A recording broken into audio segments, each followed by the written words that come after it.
partai politik sudah mau ketemu oposisi, artinya ruang kebenaran mulai tersingkap di depan. Negara ini sudah dikudeta oleh Jokowi bersama oligarki. Setelah itu Jokowi mengabaikan semua, termasuk ketua partai yang membesarkan Jokowi sekeluarga.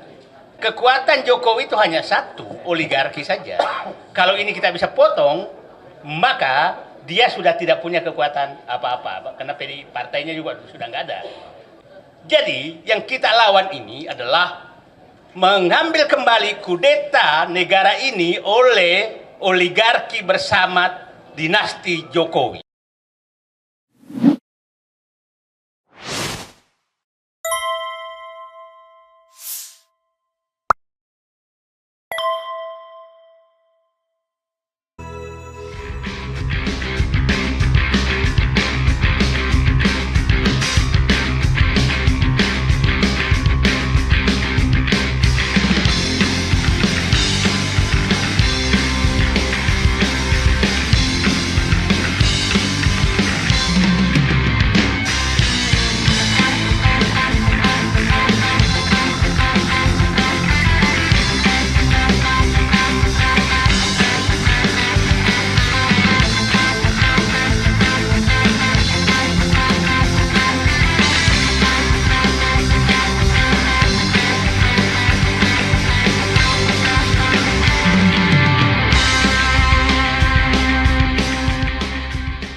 Baik, Bang Didu, ini tadi dipertanyakan nih, percuma ini Bang Didu teriak-teriak dipanas terik, dipik, bagaimana upaya membangkitkan gerakan jalanan agar percaya diri untuk melawan. Silakan pengalaman Abang. Terima kasih. Assalamualaikum warahmatullahi wabarakatuh. Saya pikir hari ini hari mengambil alih kembali negara yang sudah dikudeta oleh Jokowi dan oligarki. Karena hari ini Bung Deddy Sitorus sudah ada di sini. Kalau partai politik sudah mau ketemu oposisi, artinya ruang kebenaran mulai tersingkap di depan. Nah, selama ini kami susah sekali ketemu. Nah, sekarang sudah ketemu. Dalam satu forum yang mengini Jokowi. Nah, saya ingin menjelaskan, Jokowi sebenarnya mengkudeta negeri ini dan mengkudeta partai yang mendukungnya itu bulan November 2015. Di saat itu, saya dengan Pak Sudirman Said membongkar Papa minta saham dan dimarahi karena menyinggung oligarki. Nah, di situ saya melihat Pak Jokowi negara ini sudah dikudeta oleh Jokowi bersama oligarki. Disitulah PDIP ditinggalkan, partai-partai ditinggalkan, sehingga bulan Juli puncaknya 2016 terjadi reshuffle kabinet yang membuang semua menteri-menteri yang punya integritas. Sudirman Said, Rizal Ramli, Anies Baswedan, dan masuklah oligarki ke dalam politik. Jadi sebenarnya kita harus menganggap bahwa Jokowi sudah melakukan kudeta bersama oligarki itu 2015 dan berlanjut 2017. Setelah itu Jokowi mengabaikan semua, termasuk ketua partai yang membesarkan Jokowi sekeluarga. Sekeluarga maksudnya semua dibesarkan oleh dia. Nah, jadi kalau sakit hati kita ke Jokowi kira-kira diukur 1 sampai 10, kalau saya 5, Deddy Sitorus harinya 9, 11. Nah, itulah yang terjadi. Sehingga apapun yang kita lakukan, partai-partai lakukan, itu bagi Jokowi tidak penting. Bagi Jokowi tidak penting. Konsultan politik mereka memberitahu bahwa Pak Jokowi yang penting Bapak punya uang maka semua dibereskan. Itu asumsi politik dia. Kenapa Jokowi melakukan itu? Karena dia tahu IQ orang-orang Indonesia sekarang yang dibikin oleh dia juga itu tinggal 78 IQ 78. Nah, dia pelihara penerima bansos 120 juta orang. itu yang tiap 3 bulan menunggu bansos. Dia rusak sistem pendidikan nasional sehingga pendidikan sekarang hanya 60% pendidikan SD ke bawah. Nah, dia tahu struktur sosial seperti itu, maka oligarki lah yang bisa menyelesaikan. Tidak butuh dia partai. Dan faktanya memang dilakukan seperti itu terus. Nah, sekarang, tapi kita harus tahu, dan dia tahu bahwa partai-partai ini, ya tadi yang Pak Deddy Sitorus katakan, tidak sedikit tokohnya disuruh mengambil mangga tetangga baru dipotret, gitu kan, kira-kira begitu. Nah, baru foto itu yang dipegang, kau mencuri mangga tetangga. Nah, kira-kira, nah itu yang dilakukan. Jadi, nah saya berharap ini masyarakat harus paham semua. Itulah kenapa kalau bapak-bapak lihat, kenapa saya betul-betul fokus untuk mengini oligarki, karena oligarki inilah sebenarnya yang menguasai negara. Nah, siapa yang berkepentingan agar Gibran menjadi presiden? Oligarki.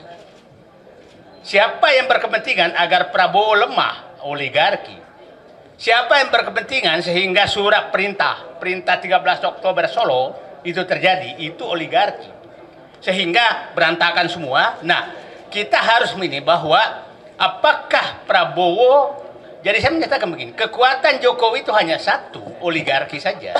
Kalau ini kita bisa potong, maka dia sudah tidak punya kekuatan apa-apa, karena partainya juga sudah nggak ada.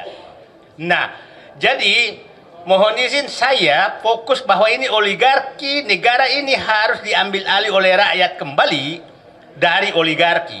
Dan ingat, di buku Prabowo sebenarnya yang diperjuangkan itu hanya 2. Dia menyatakan, saya masuk ke politik agar bisa membuat kebijakan untuk mengembalikan kedaulatan rakyat dari oligarki. Itu di bukunya beliau katakan. Paradoks. Yang kedua, menyatakan bahwa agar ekonomi kembali ke rakyat dari penguasaan oligarki. Nah, itu saya pikir yang ini. Jadi kita, kalau Pak Prabowo ini, kita semua 2 orang ini mau membantu dia untuk melaksanakan bukunya dia itu, Paradoks Indonesia. Kalau beliau tidak melakukan, maka bisa jadi beliaunya jadi paradoks. Itu kan kita nggak mau. Kalau dia jadi paradoks, maka Gibran jadi presiden, gitu kan. Paradoks Prabowo. Hah? Paradoks Prabowo. Nah, tapi itu saya nggak mau karena Gibran jadi presiden, gitu. Nah, Gibran presiden bertepuk tangan oligarki Pantai Utara Jakarta. Nah, terakhir saya ingin meminta pemahaman kita bagaimana sih oligarki mencengkram negara ini dengan sangat terstruktur. Pra kemerdekaan itu oligarki itu membantu tentara rakyat memberikan makan. Dan ingat, oligarki saat itu bukan etnis yang oligarki sekarang. Saya nggak usah jelaskan supaya jelas. Jadi jangan oligarki sekarang seakan-akan berperan terhadap negara. Pada saat zaman kemerdekaan, oligarki yang etnis sekarang itu sama sekali tidak ada yang membantu tentara rakyat berjuang. Nah, Orde Lama, Bung Karno, itu oligarki yang kaya raya yang menyumbang. Monas, Garuda, itu dari Aceh. Bukan oligarki mereka. Pada saat Pak Harto itu oligarkinya, kita sebut nama dulu Jimbaran, itu Pak Harto masih melarang mengambil tanah, masih melarang mengambil tambang, boleh berdagang, tapi di luar tidak boleh masuk ke mengambil hak-hak negara dan hak rakyat. Itu tegas, nggak bisa masuk. Nah, setelah reformasi, oligarki ini melakukan kudeta terhadap konstitusi. Dan kita harus paham, amandemen Undang-Undang Dasar 45 itu tidak lepas dari agenda mereka. Itu agenda mereka tuh, sehingga itu gampang sekali diubah. Terus setelah itu masuklah kudeta dia 2015 oleh Jokowi. Nah, saat itu merasa bahwa ini sudah bebas sekali, maka dia ubah undang-undang apapun sesuai dengan dia, termasuk undang-undang Cipta Kerja. Itu dia lakukan. Itu adalah pesanan oligarki. Setelah itu berhasil, udah ada pasang undang-undangnya, maka dia ubah menjadi PSN di mana-mana atas keinginan oligarki. Nah, oligarki saat ini, kalau oligarki pada saat Pak Bung Karno, saya bilang itu di halaman rumah, lempar daging masuk, lempar ayam masuk, itu di luar rumah. Pada saat Pak Harto itu ada di pavilion, nggak boleh masuk ruang utama. Pada saat Jokowi itu dia ngusir penghuninya yang dia ada di dalam dapur mereka. Di dapur mereka. Nah, itulah oligarki, itulah yang Nah, sekarang dia sangat berkepentingan kepada Fufu Fafa berlanjut. Jadi, yang kita lawan ini adalah mengambil kembali kudeta negara ini oleh oligarki bersama dinasti Jokowi. Itu yang kita harus ambil alih. Dan kembalikan kedaulatan kepada rakyat dengan mekanisme yang ada. Nah, itu saya mutar-mutar semua itu yang terjadi. Coba bisa bayangkan. Bulan Juni, itu bulan Juni atau Juli, Juli, dulu Jokowi menandatangani, contoh saja bagaimana oligarki. Juli dia tandatangani Rempang, kerjasama Cina tentang Rempang di Cina sana, disaksikan Jokowi dan Jinping. Agustus, Menko Perekonomian Airlangga Hartarto yang tanda tangan di sana itu Bahlil. Kita harus mulai sebut nama supaya jangan mereka terus enak aja. Nama kita harus mulai sekarang karena kita harus identifikasi siapa sebenarnya alat-alat oligarki di negeri ini dan berbungkus politik. Airlangga Hartarto Agustus menyatakan menandatangani PSN Rempang. Bahlil langsung menyatakan 22 September Rempang harus kosong. Belanda saja tidak sejahat itu di negeri ini sejak zaman dia menjajah. Kok ada orang jahat begini? Hanya sebulan rakyat harus diusir yang sudah puluhan tahun, ratusan tahun tinggal di situ. Nah, ini betul-betul menurut saya sangat berbahaya bagi bangsa ini. Kita tidak tahu, ini sedang diskusi kita di sini. Tahu-tahu nanti rumah kita sudah ditetapkan dengan PSN, maka kita digusur. Kita tidak tahu. Ya, NJOP-nya tidak. Ini semua sudah di.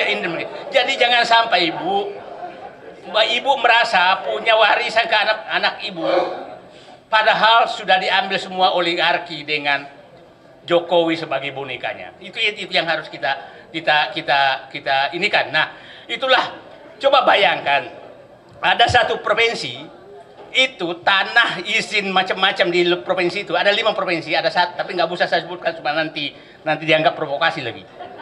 Yang tanah-tanah yang diserahkan ke oligarki sudah lebih luas dari provinsi tersebut.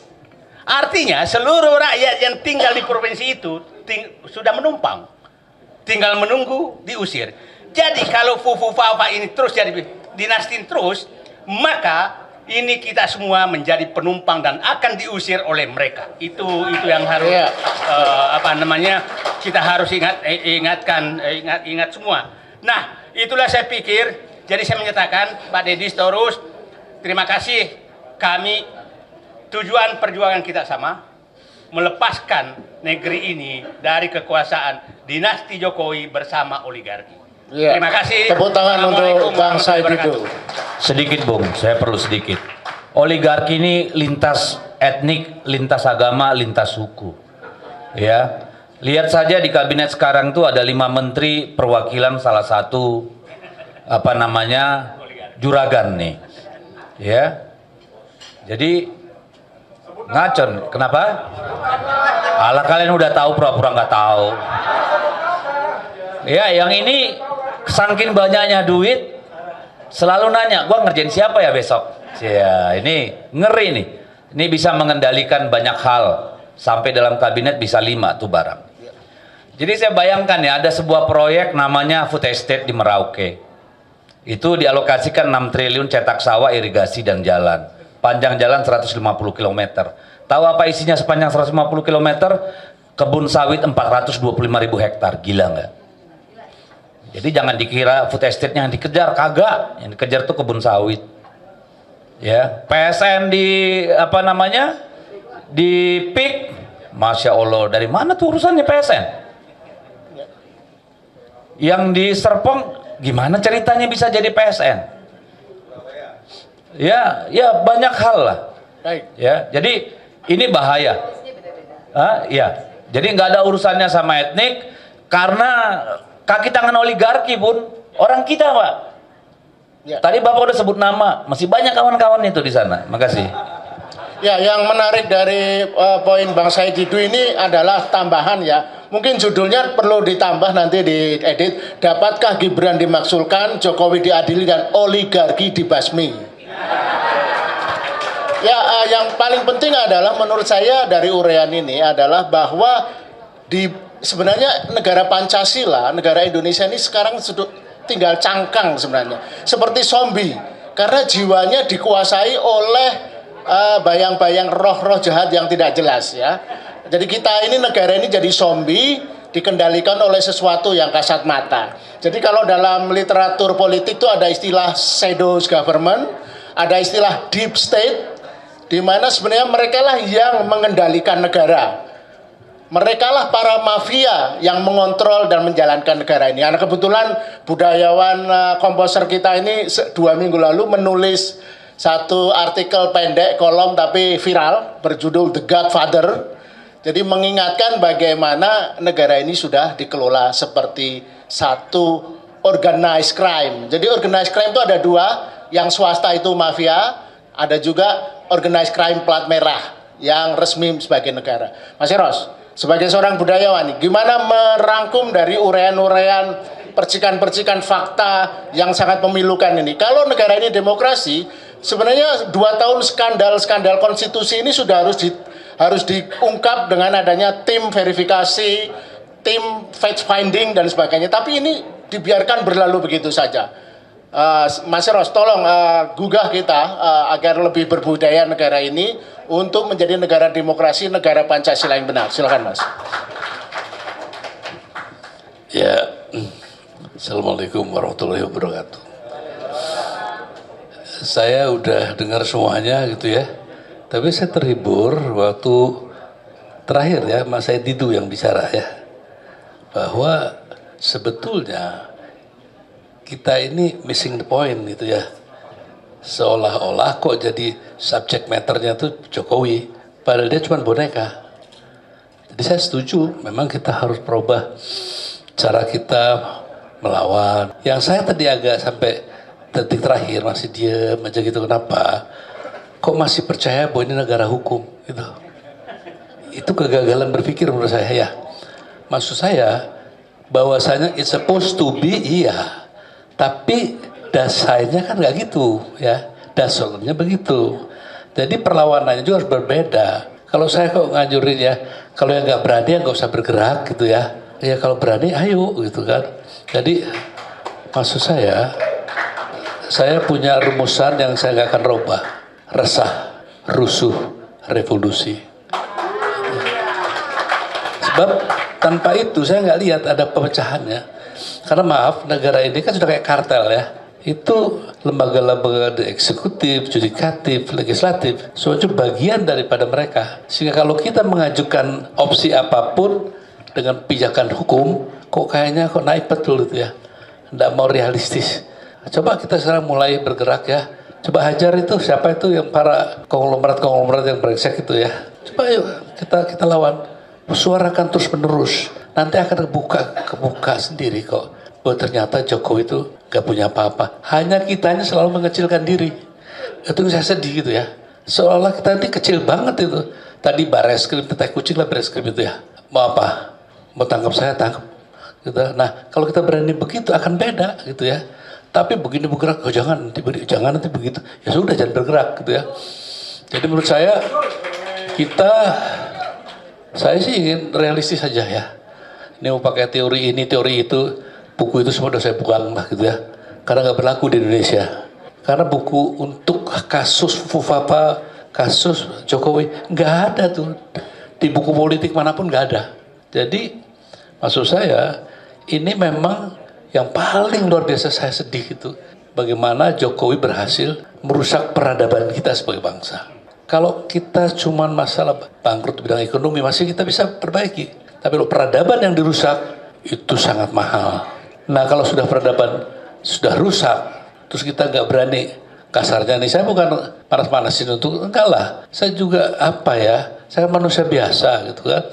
Saya sih ngomong apa adanya aja gitu ya. Mau tangkapan gitu loh. Kan jadi enak gitu. Kalau kita gitu, coba kita desakralisasi dulu nih si Jokowi ini ya. Ini kan masalahnya terlalu dari apalagi yang bilang, maaf ya Mas Dedi ya, saya tuh nggak begitu nyaman dengarnya tuh. Strategi ulung, bajingan ulung ya gitu. Kalau strategi ulung, strategi itu biasanya berkaitan dengan kebaikan. Ya. Kalau yang tidak ada kebaikan, itu namanya ya maaf, culas gitu ya. Jadi keculasan yang paling luar biasa. Sehingga saya mengajak teman-teman, kita udah dengar Mas Roy ini lama ya. Gak ada tuh gerakan tuh di bawah tuh yang terorganisir. Malah nantinya Mas Roy ini jadi tontonan, apalagi dia senang bawa wayang-wayangnya itu ya.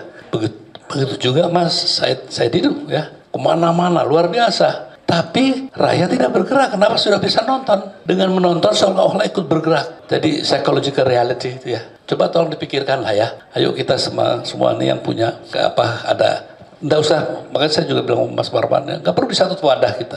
Berpisah lah, berpencar tapi menyusun. Berpisah, menyusun, menyatu dan bergerak. Itu yang saya inginkan dari teman-teman.